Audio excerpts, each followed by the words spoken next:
muraho neza nshuti zanjye nongeye kubasuhuza mbifuriza umwaka mushya muhire wa 2026 nukuri uzababere uwishya n'ihirwe muzahahe kandi muronke.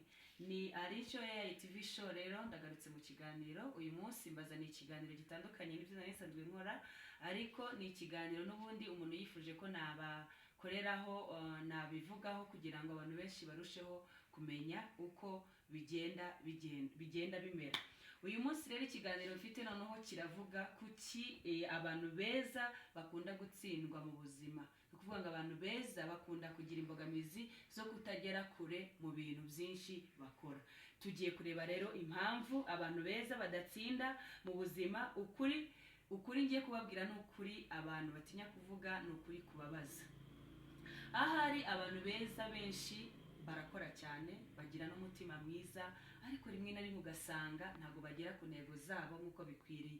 So rero tugiye kureba impamvu zitandukanye zibitera bigenda bibagiraho ingaruka zitari nziza, kandi mu by'ukuri rimwe na rimwe babigizemo uruhare. Ushobora kuba waribajije icyo kibazo cyangwa se hari aho wabibonye, ariko ugashaka impamvu zibitera ntubashe kuzimenya. Kurikirana ikiganiro rero ntiwibagirwe gukora subscribe, kandi unasharinze ntacyo bitwaye, ndetse uduhe comment nyuma y'iki kiganiro. Ikintu cya mbere rero abantu beza bakunda guhura nacyo, baba ari beza babizi ko ari beza, ariko bagatinya kwivuganira. Ni ukuvuga ngo bahora bashaka gushimisha abandi. Mu buzima bwabo ntabwo bajya bifuza ko hari umuntu wababara.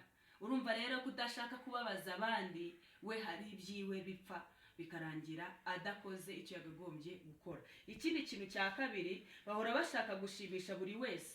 Ntibazi kuvuga oya.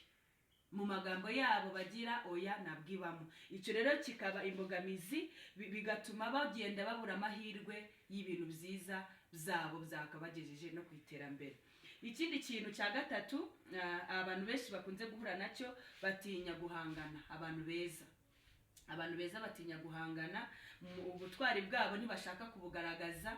Ni ukuvuga ngo igihe cyose bo batinya kwirwanaho. Rero iyo umuntu yatinye kwirwanaho, nta nubwo agaragaza umusaruro w'icyo yakagombye gukora cyangwa se icyo ashoboye. Urumva ni ibintu bitari byiza. Ikindi kintu cya kane, bihesha agaciro gake.